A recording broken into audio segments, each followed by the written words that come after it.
And today we are going to talk about stress. How do we manage that? And it's a process. So at every session which I conduct, I just say people, there is no medicine, or there is no instant, like on Facebook, you get instant gratification. In life, there is no instant gratification, especially when you are dealing with healthy lifestyle and when you want to move towards that.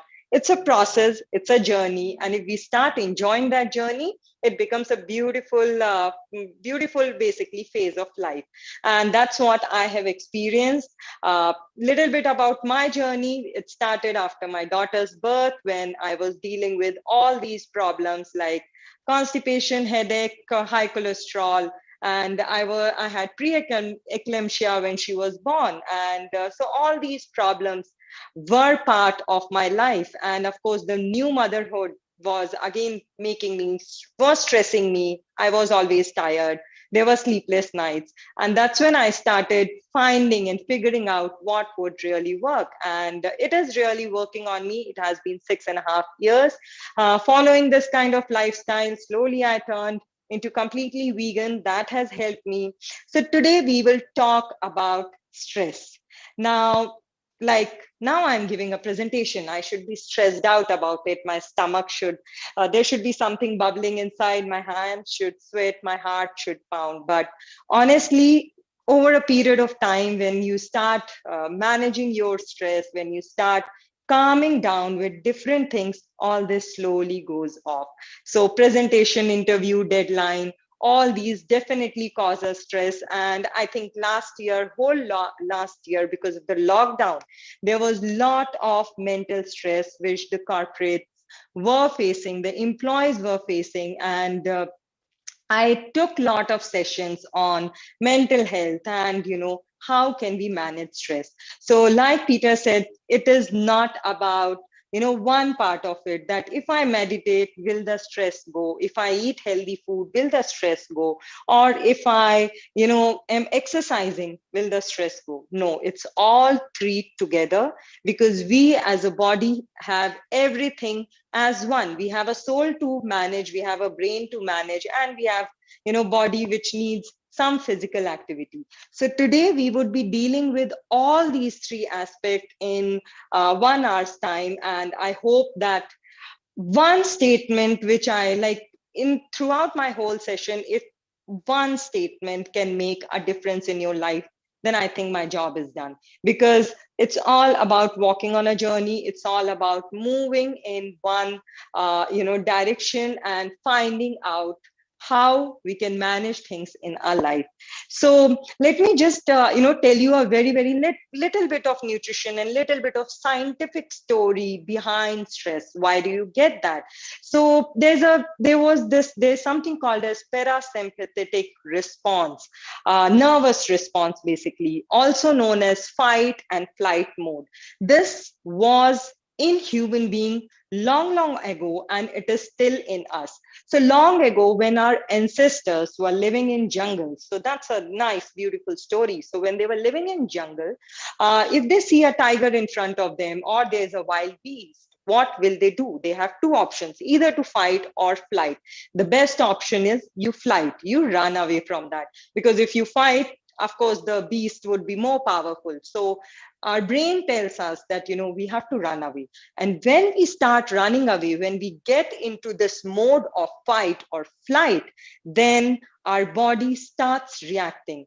The cortisol, the stress hormone is released, and there is a rush, and all the organs in the body start working to cope up with this situation. So your lungs or the airways will expand, the brain activity will increase, there will be a gush of the blood which will be going more into the brain.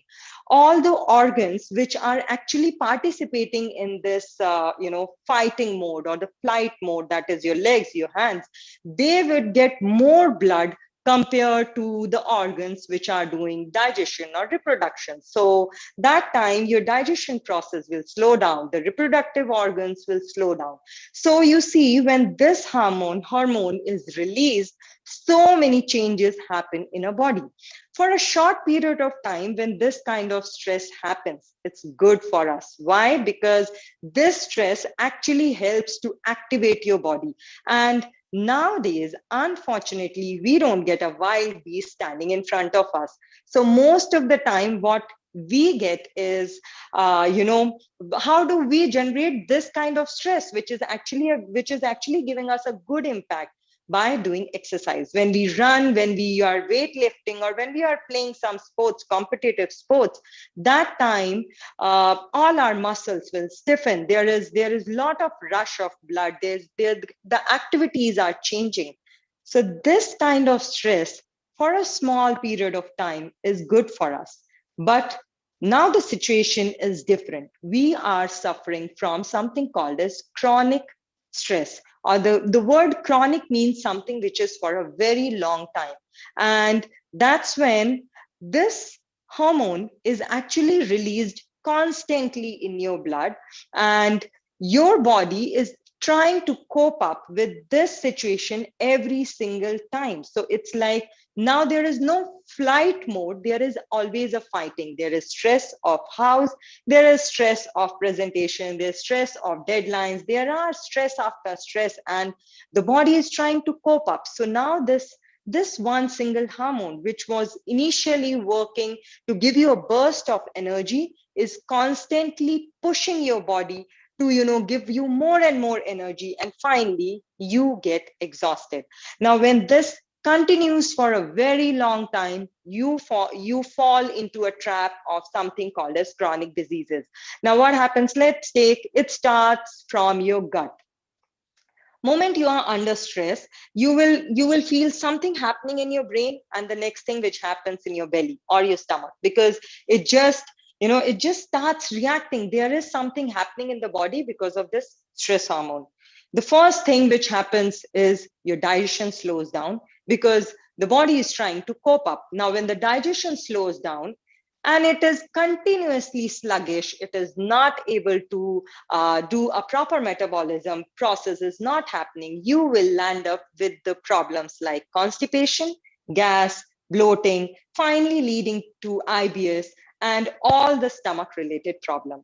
Now when this stress continues for a long time, the sugar is released more and more. The blood level, blood sugar level in the blood increases, and it's always on an elevated end. And that's when we call it as diabetes, or the type 2 diabetes. So now, why most of you would have heard that, okay, people who have got diabetes, please don't take stress.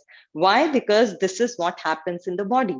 Because of this hormone, it starts releasing more and more sugar, because that is thinking that, okay, sugar is needed to give you a lot of energy so that you can run. But actually, it is just getting released, it is just getting elevated in your bloodstream, and finally you land up having diabetes. Of course there are other factors also, but stress is an important factor for you to get diabetes. Now this one happens, then constipation and stomach related problem are happening, sleeplessness, because you are so tired, your body is not able to fall into sleep. So that is another problem. Then you feel fatigue, and finally you get anxious about everything. And finally there is a term which we call as depression. So depression is actually very higher stage of the stress which is starting now. So we get stressed for small things. Internet nahi chal raha hai, and we get stressed out. The kids are not listening, we get stressed out. Online things are not working, we get stressed out. Now long back, when our grannies or grandparents were there, their level of stress was completely different, and I think they were doing so much physical activity that it used to come out of it. But the lifestyle which we are living today, if we do not manage this, and forget about managing, preventing it from it to happen, and it should not come back to us. If we start working on it, then only we will be able to handle this. Otherwise, we don't know when, what point it will trigger, and slowly it will seep in. It will continue to seep in till that time, till you realize that, okay, you have to visit a doctor and he is going to give you one medicine or one pill, and this is for managing your stress. So we should not land up in that situation. We have to find out the ways how we can manage this. And the step before managing, like you manage something when you have. So if you have stress, then you're going to manage. So the best thing is you should not have stress. Now, how do you do that? How do you deal with this situation that you should not have any stress? So there are ways to live a beautiful, happy life. So we have to think about those things. So we have to prevent that stress coming to us just because of small issues in your day-to-day life. Like I said, the maid has not come, the internet is not working. Today, traffic is huge in Bangalore. I'm stressed out. Now, these things are not in your control. They are basically, outside you, and you cannot control them. What you can manage is just you, and how you can manage these situations, what would be the reaction of these situations which you will provide. So the first thing now I'm going to talk about those three ways with which we are going to manage the stress. The number one, yes, of course, healthy lifestyle and healthy diet is one, which I will talk about later. But today I'm going to talk about a very, very interesting thing, which I'm not sure if you guys would have heard of, is basically herbs. Now, these herbs are basically called as adaptogens in nutrition science. Now, adaptogens basically need something which helps your body to adapt to the stress. Now, there are a lot of them, lot of herbs which will help you to calm down, which will help you to balance your hormones. So number one, they are non-toxins.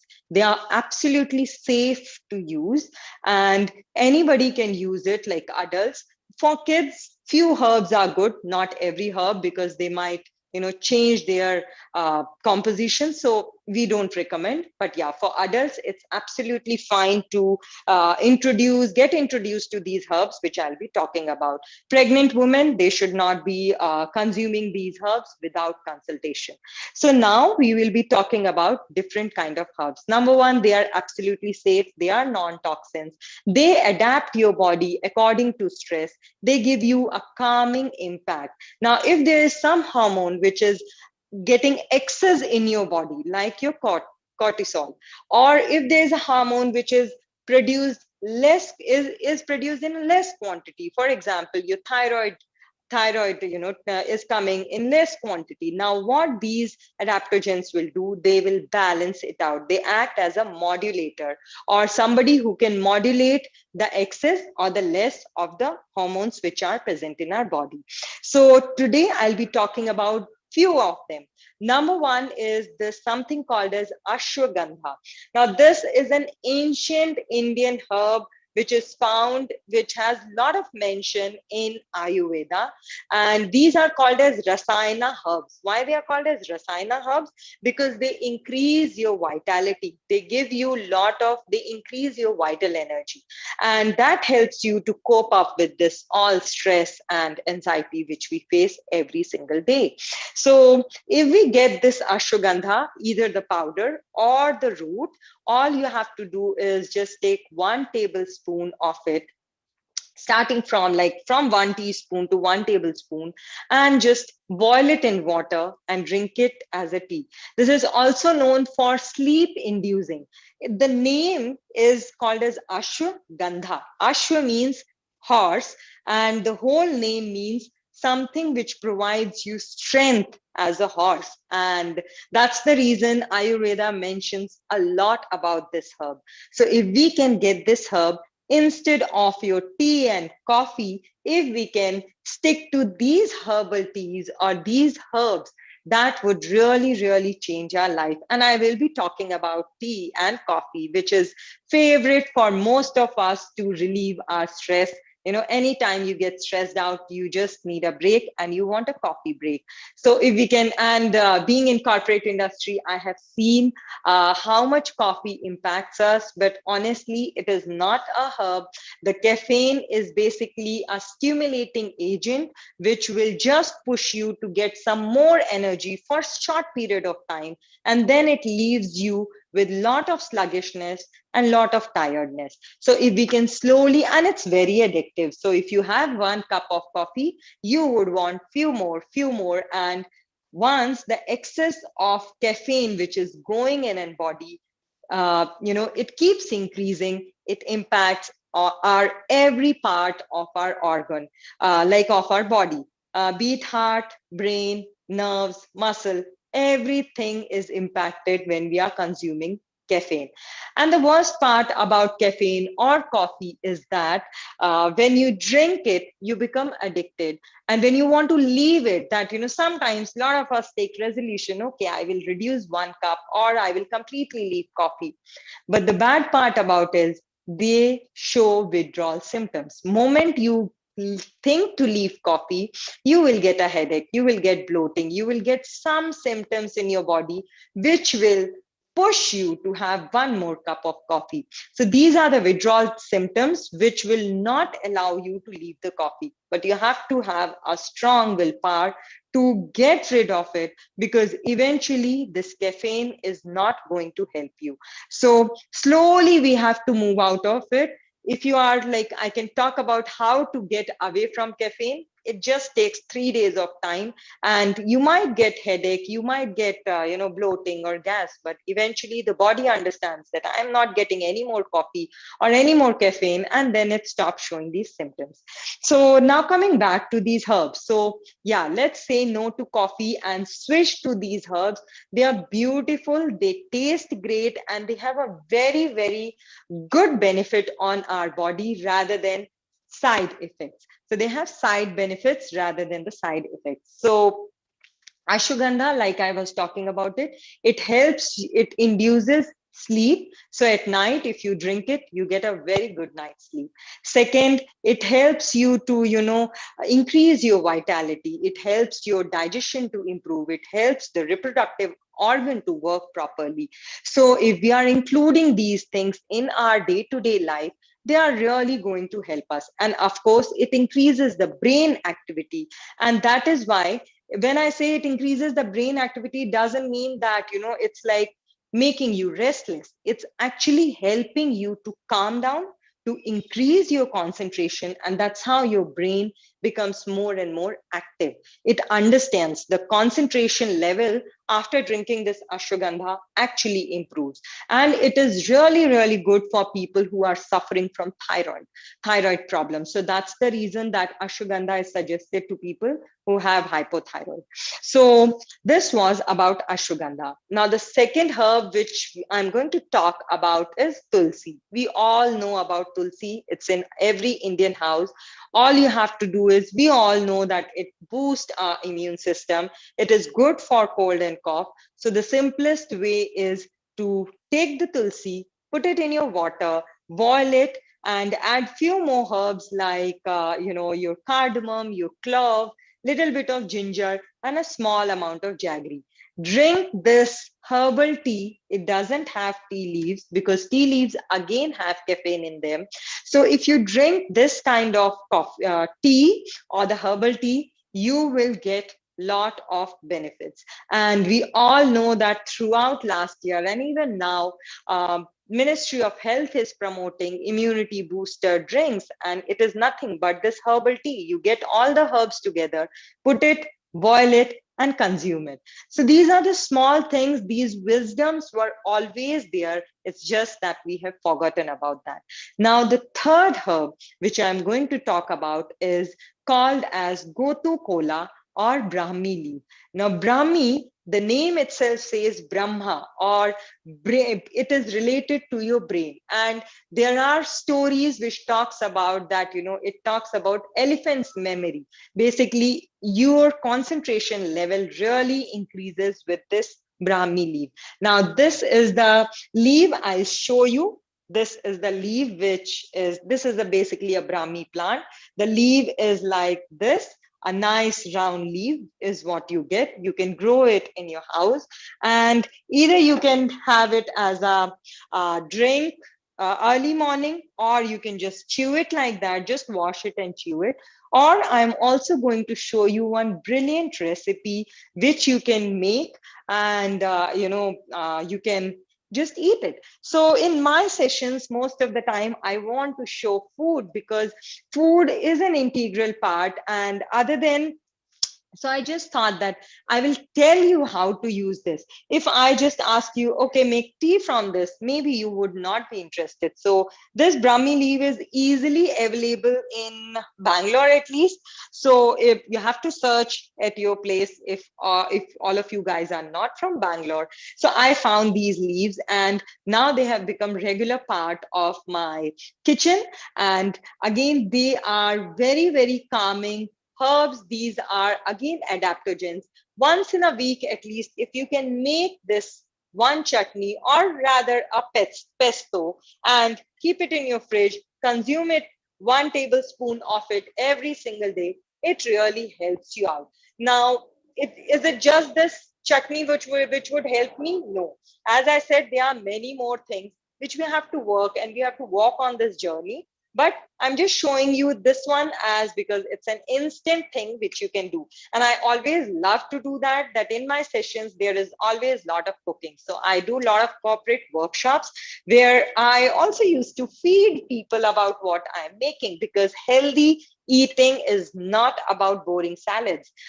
It is a lot more interesting. All we have to do is leave ourselves a little bit from that oily, salty, and sugary food. And then we find the horizon is so big. There are so many delicious herbs, fruits, vegetables, and we can make them. So I'm going to put this in my mixer grinder. This is around, and of course, you can ask me your questions related to recipe or how do I manage stress or any other nutrition related question.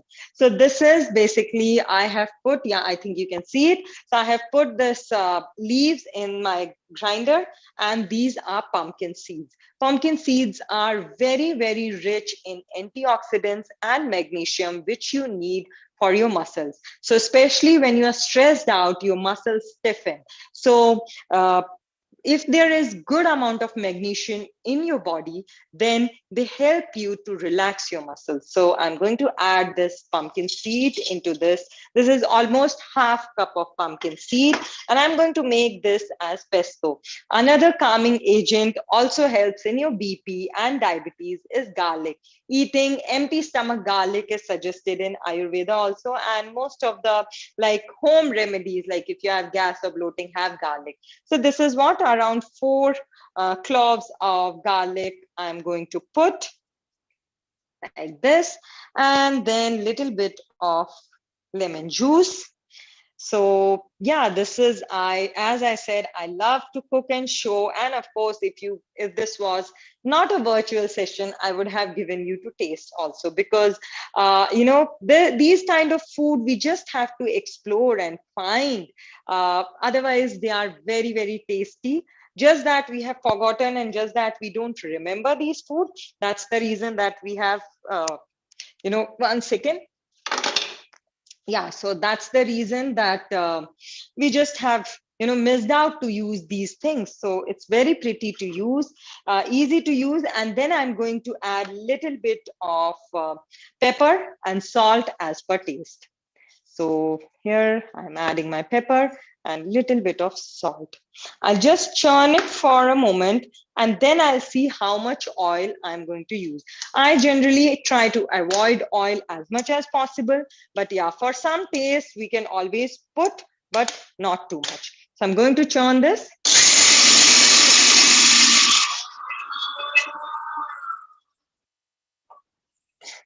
So you see, it just literally takes 1 minute of time, and this delicious herb and chutney is ready. It's almost ready, and maybe I can put little bit of water or oil. Otherwise, if you can just would want to eat it just like that, because there's always, I had added, the smell is really, really exotic. If you guys would have been here, I would have, made you smell that and made you taste this. But yeah, it really smells nice. So that's the whole idea. See, you can see how it's little bit crumbly. If you want more paste, you can do that. But ideally, a pesto, which is made from Italian herb, is like this only. Little bit of crumbliness is there.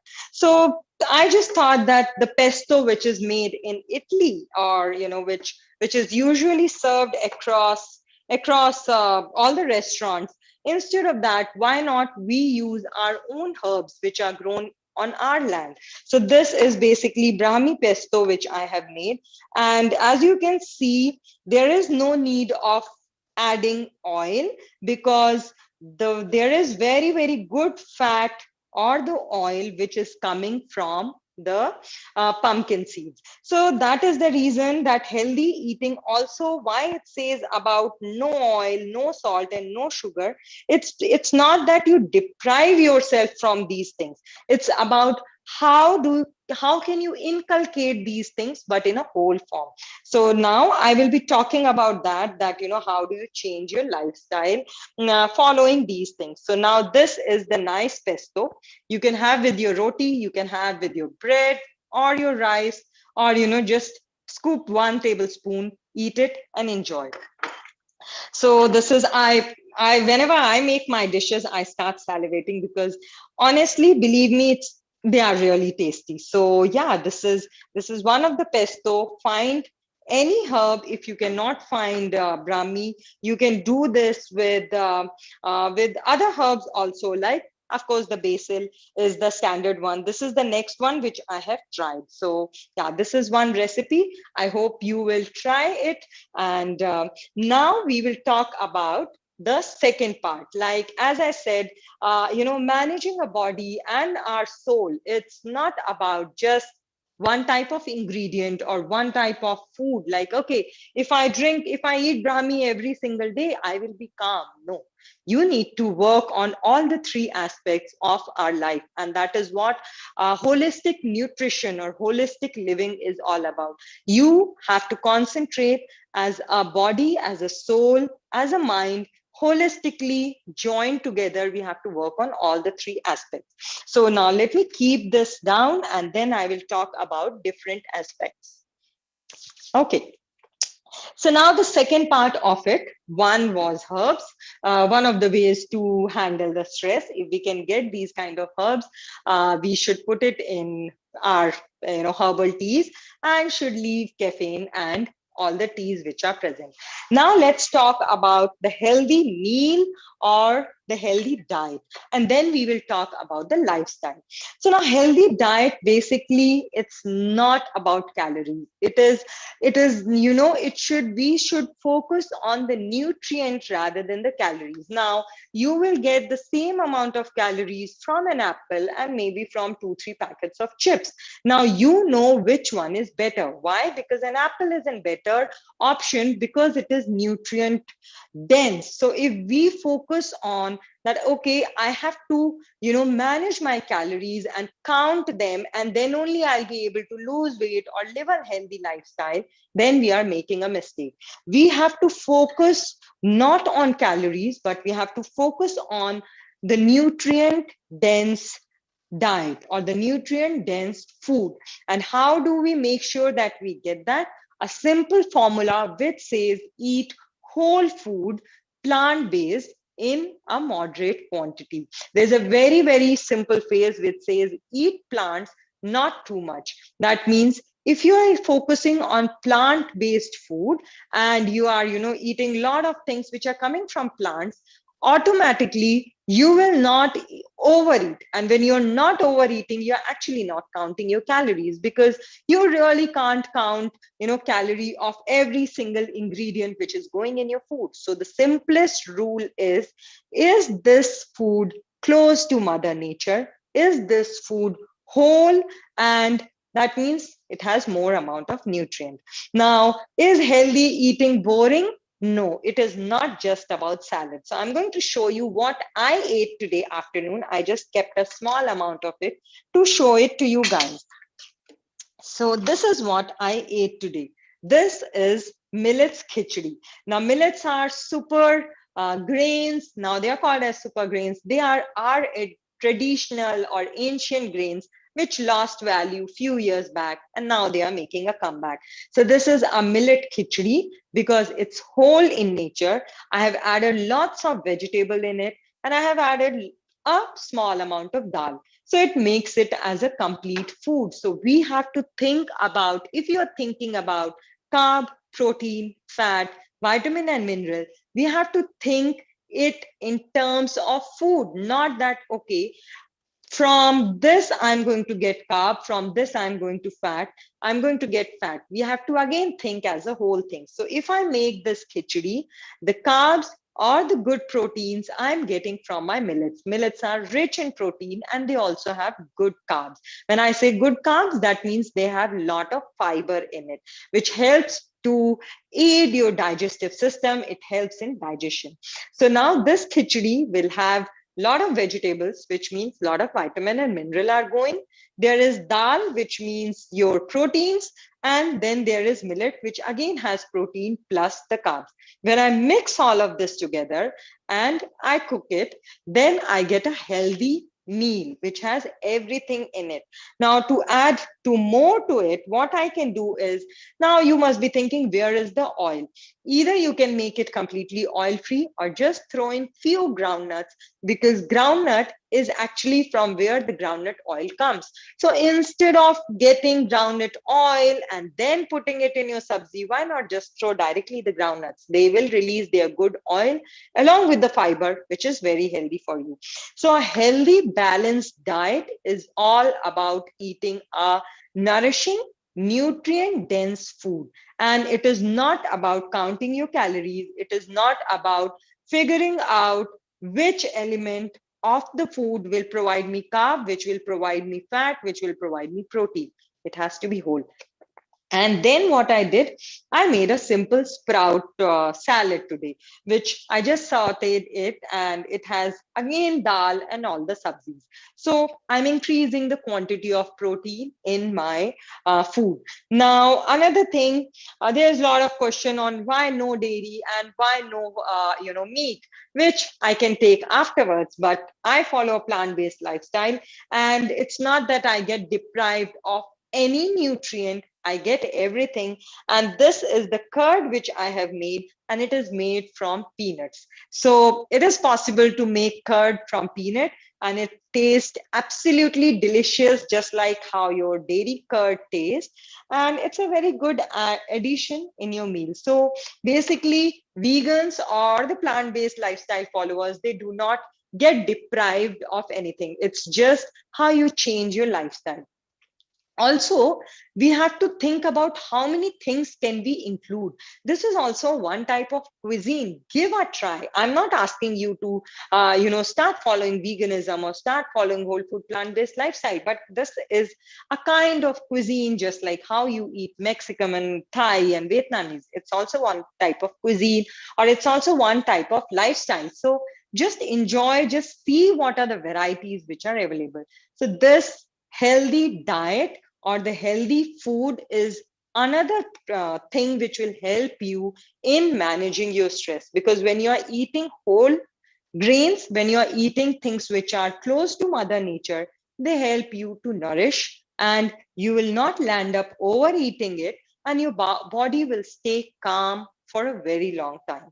So this is all about healthy eating. This is how I eat, and in fact my whole family eats.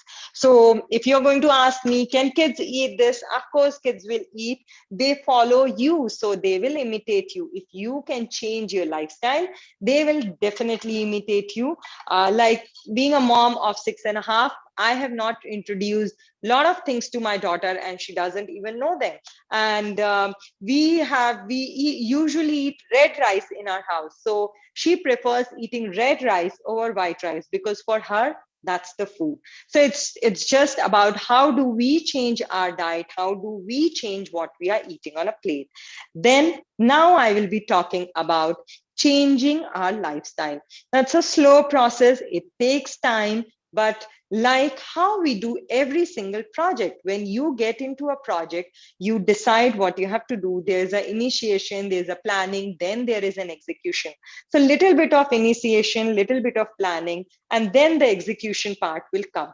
So let's take the two things which we have to work on when we are focusing on lifestyle. Number one is your exercise or the movement, any form of exercise, yoga, walk, running, and weightlifting, any competitive sports. But consistency is the key. You have to be consistent.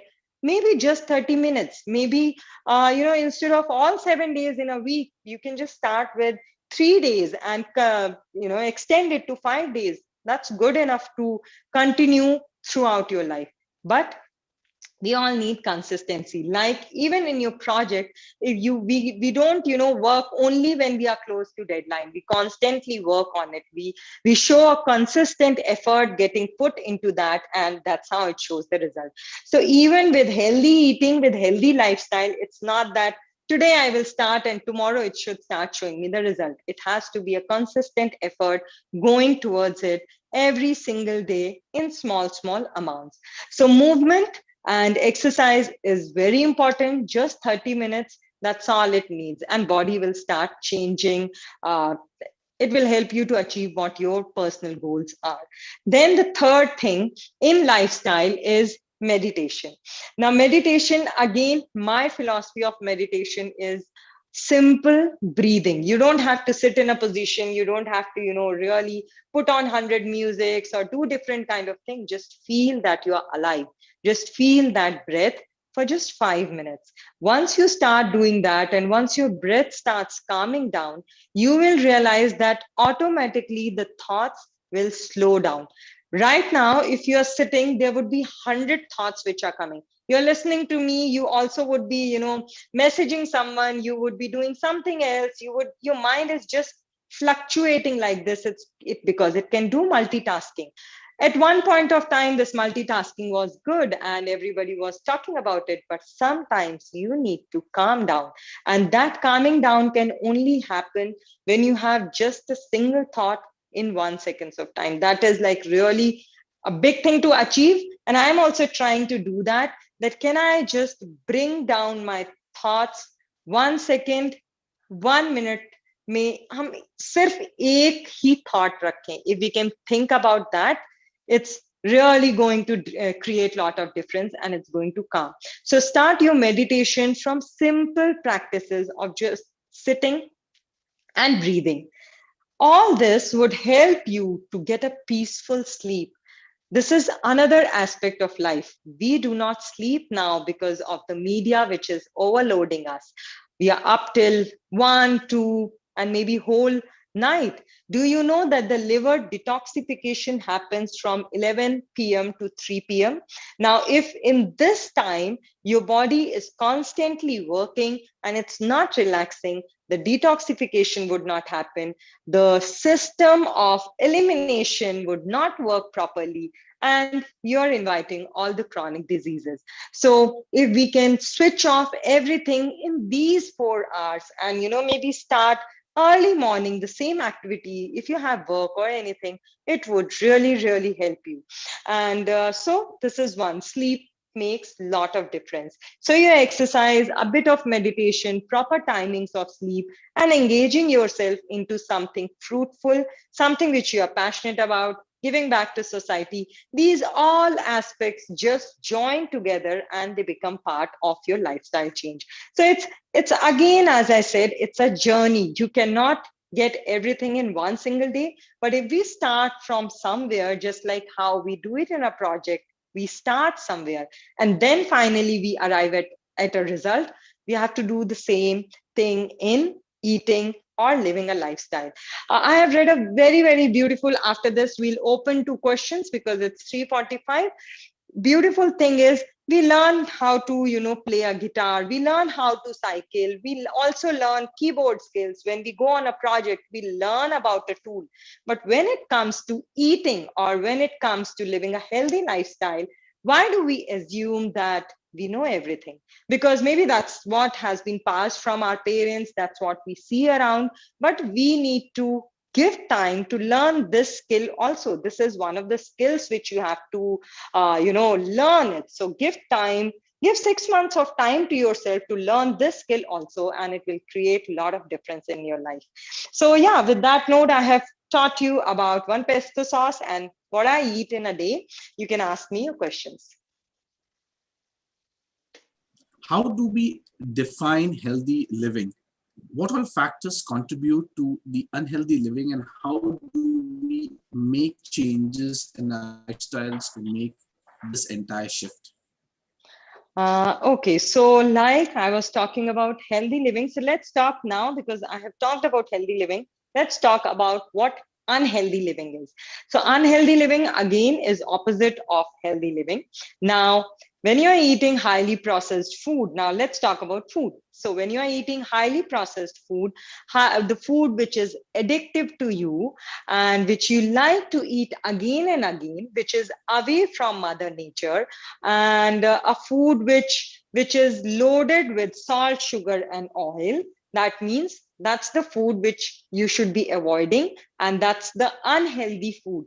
Now, should I completely avoid that? Should I feel when everybody else is eating, what should I do? Should I wash their face? No, you have to slowly transit, and you have to be that icon who can transform them by simply eating your food which is more delicious. So that's how you need to learn. There is, again, as I said, it's a skill which you have to learn. Suppose somebody is eating French fries. Now what is the replica of that French fries? We can try making our own potato wedges, which in fact are much more healthier because they are made in the house, baked, and with less amount of oil. So this is a small change. Maybe if you offer to your colleagues or friend, they would want to taste that. So this is one simple, change. Another change, let's take rice. Everybody is eating white rice. If we just simply change from that white rice to red rice, because that's more close to Mother Nature, we are making a big shift in our day-to-day life. So you have to not think about what is unhealthy eating and what all should I avoid. We should think about what all we can include in our life and influence others, because that's what I have been doing from past 4 years. First, people used to ask me questions. Oh, you only survive on salads, is it? Or you only eat healthy stuff, and what about that? But now, because I have influenced them so much, the beautiful part is when I go and meet them, they try to bring out few food which is healthy.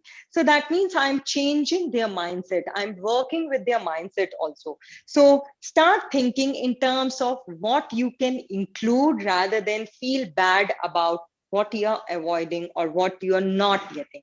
So that's the first step of living a healthy lifestyle with a healthy diet. Then the sleep. Please extend the number of sleeping hours. Keep your mobile phone little away out from your bedroom, at least half an hour, because the eyes have to shut down and you have to, the sleep has to come to you. So you have to give time to it. Please keep your mobile outside, and it should not disturb you. And then a good night's sleep means next day you will be fresh and you would be energetic. So these are the small changes which you have to do, and they are not difficult. So yeah, we can start with that. It's like shifting your entire phone to a night mode kind of a thing, and just having. Yeah, or just keep it outside, and your eyes will be relaxed and you will sleep off. So that's the beautiful part about keeping away. Mobile as such is not bad, but if we use in excess, even the healthy food, if you're eating in excess, it will harm you. So moderation is the key. So use it as much as it is needed. Had mobile and internet not been there, we would have not interacted. So it is useful. But if I use it continuously 24/7, I'm just going to lose all my happiness and calmness. Thank you so much, Kirti, for such a wonderful response. We have our next question from Dave Jani Said. There are new concepts of diet, such as keto diet or intermittent fasting. Does this affect our mental health? These are now, I would call them as fads which come and go. So keto diet again is focusing on one particular one particular nutrient. Have a lot of cheese, have a lot of fat, and then you will lose weight. But then intermittent fasting, that's a beautiful concept, but it was always there even in our ancestors time. And fasting is the most powerful medicine. I would actually want to take up, that's a very good question, I would take up 2 minutes on fasting. Anytime you or any of your family member falls sick, that means the vital energy or your body is trying to fight the disease. Please do not give them any food. Maximum you can do is just give them hot water or lukewarm water, or if they really want to eat, because we are so much used to eating, just be on liquid diet. If the recovery time of that disease, like cold or cough, is 3 days, it would reduce to 1 day. Why? Because medicines, when we eat, they suppress your disease, they do not cure. But when you're fasting, you're giving your body a chance to fight that disease. And when you're fasting, the energy is not getting utilized in the process of digestion. So the whole energy goes into curing that disease or fighting that disease out. So intermittent fasting for 16 hours is a very good concept, and which you can follow. This is one of the name which has been given. Initially, we used to have Ekadashi fasting, and there are so many. The religious aspect was added to it so that people remember it. But actually, fasting is a philosophy, is a it's a scientific fact, and we should be working towards it. Once in a week, if you can fast, if you can fast in like once in 15 days, we all the religion talk about fasting. Why? Because there is some scientific base to it. So intermittent fasting is again one of the names given, which is like you do 16 hour, 12 hour, or 18 hours, but it is completely up to you how long can you do. But fasting is a very, very powerful medicine and a very, very good concept, which once a week we should do it.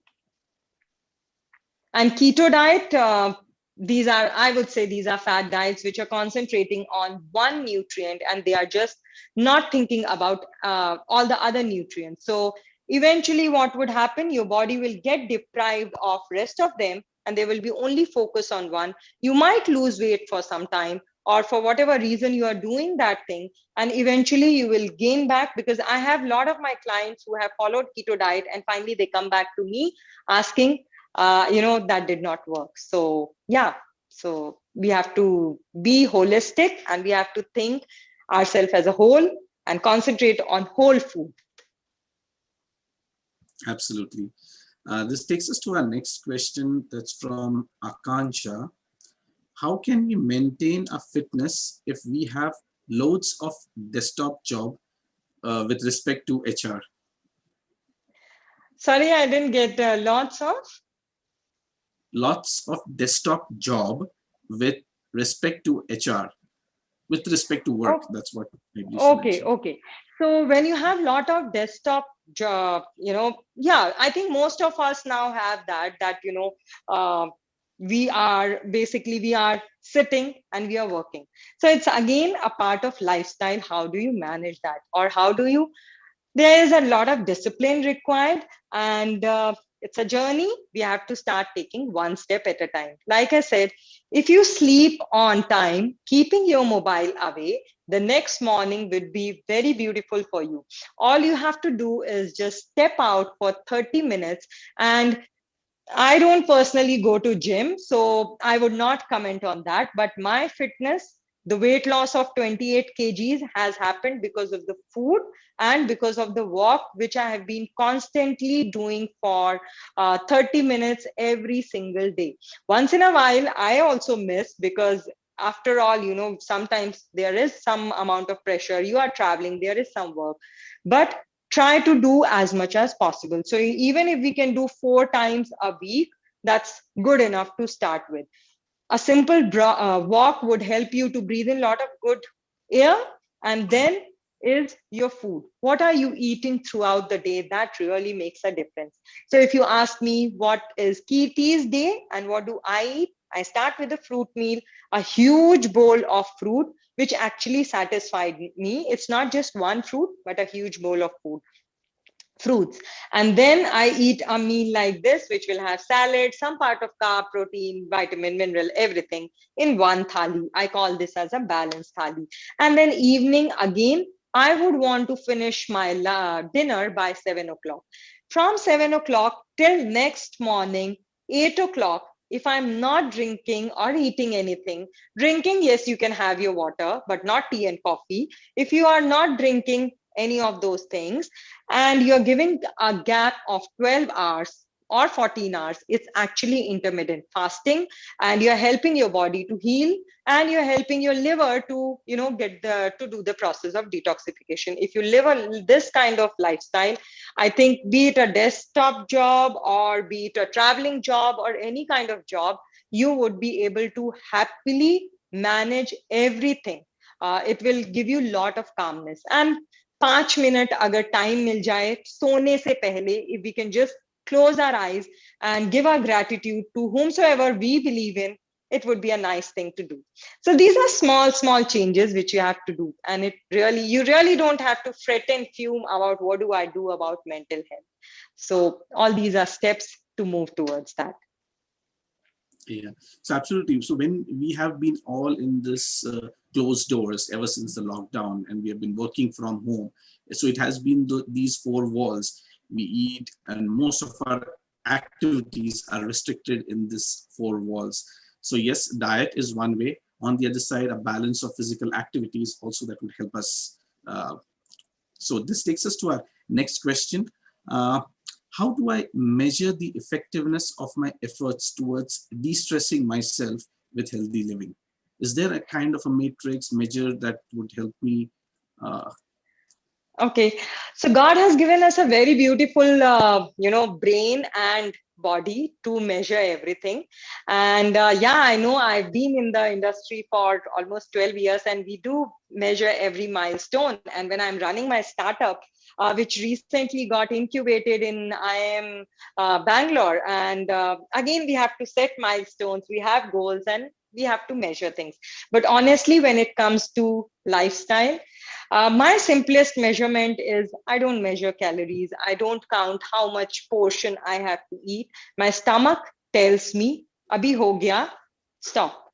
If you can listen to your stomach, if you can listen to your body, it will start giving you right signals. If you stop listening, it will shout for a few times, and then it will stop giving you signals. Let's take chips for that matter. Now, chips, when you eat one, you want one more, you want one more, and body will continuously give you a signal because the receptors are telling you it's enough, it's enough. But when we don't listen to it, it stops signaling and it stops telling, and then we start overeating. So if we are a little bit of conscious and we sit and eat peacefully, the body itself will tell you when to stop. And that's the biggest matrix of you achieving what you want to. And the second thing which I check is, आपको अगर constipation नहीं है, nobody talks about constipation. Honestly, everybody talks about मुझे diabetes है, I have BP, I have cholesterol, I have heart problem, because these medical terms are being talked about. Insurance also is given to these diseases only. Nobody gives that insurance on constipation. Okay, if I'm constipated, or if my stomach is always hurting, or if I'm bloated, or I have this problem, insurance also is not there for these kind of problem. But honestly, every single chronic disease starts from your stomach. So if you are every single day, if you do not feel light, then you are leading to a lot of problems. So agar aapne raat mein sahi khaya hai, subah aapka pet saaf hai, and this is like so obnoxious that we are talking on this platform, but that's the reality. That's what even Ayurveda talks about. And if that part, the elimination and assimilation process happens properly, no disease will touch you. You will not be scared of any virus. You will not be scared of any bacteria. So it starts from your gut. Like when we say gut feeling, what is that gut feeling? It starts from here. It's the belly, fire in the belly. Everything is in your belly. So make that all right. Don't overeat, and that will be the best matrix for you to check your results. Everything will start happening. Thank you, Kirti. Our next question is from Devjani Sheth. Once again, does the meal replacement shakes like Herbalife, Nutrilite, etc., helps or worsen the entire diet scenarios? So again, like I'm nobody to comment on any of these brands, but just one question which I will ask you is, think about, are they close to nature? If you are, let's take, a grape, or let's take a blueberry, and now from that blueberry, you extract some component and put it in form of tablet, and then you consume, is it not better to eat a blueberry, which will have that component as well as few more things? So you have to make your choice. If you are drinking or eating anything which is an extract of something, we rather go to the root of it, that is eating the fruit as whole. If you're eating vitamin C tablets, then eating an orange or a pineapple is a better option and cost effective also. So that's why we think that healthy eating is costly, because we are depending on a lot of supplements. Rather than depending on supplements, if we can eat something which is coming directly from mother nature and we can support our farmers, that would be a better option than supporting the pharmaceutical companies.